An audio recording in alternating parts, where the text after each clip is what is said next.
ਤੁਸੀਂ ਹਰਦੀਪ ਸਿੰਘ ਨਿੱਜਰ ਦੇ ਤੁਸੀਂ ਕਾਤਲ ਹੋ।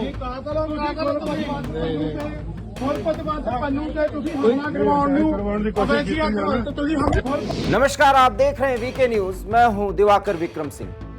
खालिस्तानी सपोला पन्नू अपनी कारस्तानियों को बेखौफ होकर के अंजाम दे रहा है और ऐसे देशों में जो भारत के दोस्त हैं, रणनीतिक सहयोगी हैं, ऐसे में सवाल यह है कि आखिर में पन्नू पर लगाम कब कसा जाएगा या पन्नू का हिसाब कब किया जाएगा। इन दोनों के मायने अपने अपने हैं जो आप समझ सकते हैं। हालांकि आतंकी पन्नू बेहद डरा हुआ है और जब से ये बात सामने आई है और ये प्रोपेगेंडा सामने आया है कि अमेरिका के कहने पर और अमेरिका के हस्तक्षेप के बाद पन्नू का मर्डर होते होते बचा, क्योंकि पन्नू के मर्डर की सुपारी दे दी गई थी उन अनजान लोगों को जो फिलहाल इस समय पाकिस्तान में भारत विरोधियों पर कहर बरपा रहे हैं, उन आतंकियों पर कहर बरपा रहे हैं जो कश्मीर के नाम पर अपनी रोटी चला रहे थे और पाकिस्तान से शेखी बगाड़ते थे। लेकिन अब उनकी खैर नहीं है, एक एक करके हिसाब किया जा रहा है और पन्नू के साथ भी यही होने वाला था। और यह जानकारी जब अमेरिका की तरफ से दी गई और उसमें CIA के हस्तक्षेप का जिक्र किया गया तो पन्नू बेहद डर गया, लेकिन अपनी कारस्तानियों को अंजाम दे रहा है।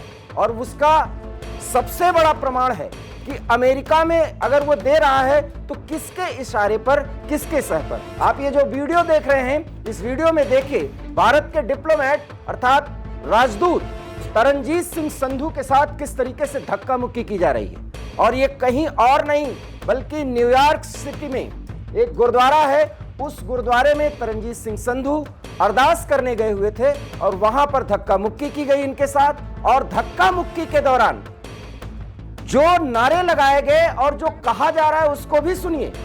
यह कहा जा रहा है कि निज्जर की हत्या भारत ने करवाई है, इसका हिसाब किया जाए और इसका जिम्मेदार भारत है, इसलिए दोषी तुम हो, इसलिए सजा दी जा रही है। और धक्का मुक्की करते हुए यह सब कहा जा रहा है। सब कुछ पन्नू के इशारे पर किया जा रहा है। हमने आपको बताया कि निज्जर को लेकर के अमेरिका की कहें, ब्रिटेन की कहें, कनाडा की कहें, यहां की सरकारें भी चुप हो जाती हैं या ट्रूडो जैसे बच्चों की तरह व्यवहार करते हुए प्रतिक्रियाएं देती हैं। आखिर में निज्जर भला है क्या? तो समझिए, हमने आपको कई बार बताने की कोशिश की कि निज्जर के व्यक्तित्व से प्यार नहीं था किसी को, क्योंकि निज्जर फंडिंग कराता था। इस पूरे जो खालिस्तान का मूवमेंट है, इसमें जनमत संग्रह के लिए बाकायदा एक ग्रुप बना है। उस ग्रुप का असली कोऑर्डिनेटर निज्जर था और कोऑर्डिनेटर के पास इतनी बड़ी शक्ति थी और यह उसका व्यक्तित्व था इस आतंकी का कि यह पैसे इकट्ठा करता था और वो चंदा जो मिलता था गुरुद्वारों के जरिए, अन्य संगठनों के जरिए, वो ये भारत के युवकों को भी भेज रहा है जिनको खालिस्तान आतंकवाद के लिए ये प्रेरित कर रहा था। और साथ ही साथ अमेरिका, ब्रिटेन और कनाडा जैसे देशों में जहां सिख समुदाय बड़ी संख्या में रहता है, उन सब में यूथ्स को और जो एक उम्र के दूसरे पड़ाव पर पहुंच गए उन सब को खालिस्तान आंदोलन के लिए प्रेरित करता था। इसलिए निज्जर मारा गया तो खालिस्तान की कमर टूटी तो नहीं, लेकिन बहुत बड़ी चोट लगी। इसलिए ये बौखला चुके हैं और अमेरिका, कनाडा और ब्रिटेन, और हो सकता है कि अब किसी और यूरोपीय देश को ये अपना स्थान बना ले। और ये ऐसा करता क्यों है?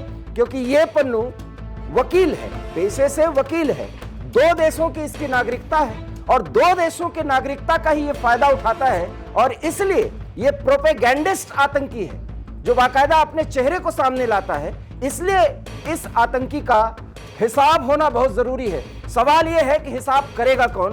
क्योंकि अमेरिका और भारत के बीच कूटनीतिक संबंध है, राजनयिक संबंध है, लेकिन बहुत बड़ी बात है, एक ऐसा संबंध है जिस पर भारत को अमेरिका के साथ नाराजगी और तलखी दिखानी चाहिए।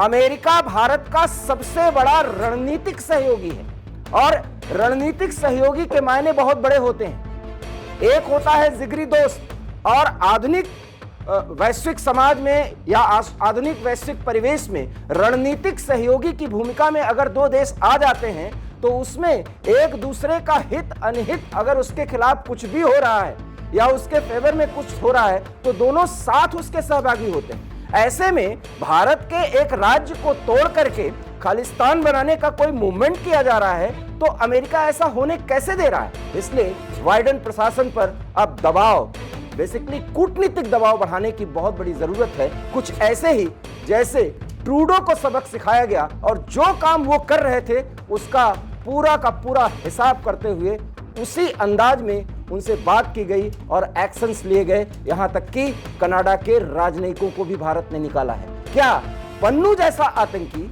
इन 3 देशों में अपनी गतिविधियां चलाते रहेंगे और ये ऐसा सोचेंगे कि भारत के इतने बड़े विदेश मंत्रालय से जुड़े हुए इतने बड़े डिप्लोमेट्स और राजनयिक मुहिम चलाने वाले विशेषज्ञों का उस पर पन्नू भारी पड़ रहा है? ये एक बड़ा सवाल है और भारतीय विदेश मंत्रालय के लिए भी एक बड़ा सवाल है। लेकिन इतना जरूर है कि पन्नू अपने मौत की आहट से डरा हुआ है। उसे ऐसा लगता है कि अब उसकी खैर नहीं है। क्या होगा उसका हिसाब किताब? करेगा अमेरिका, या अमेरिका भारत के साथ कुछ ऐसे इनपुट साझा करेगा जिससे उसका हिसाब किताब कर दिया जाए? ये देखना दिलचस्प होगा। लेकिन पन्नू की बेलगाम गतिविधियां फिलहाल अमेरिका, कनाडा और ब्रिटेन में जारी हैं। अभी ताजा जो घटनाक्रम हुआ है, और आप इसको वारदात कह सकते हैं, क्योंकि गुरुद्वारे में भारत के डिप्लोमेट तरनजीत संधू गए थे, उनके साथ मारपीट की गई है।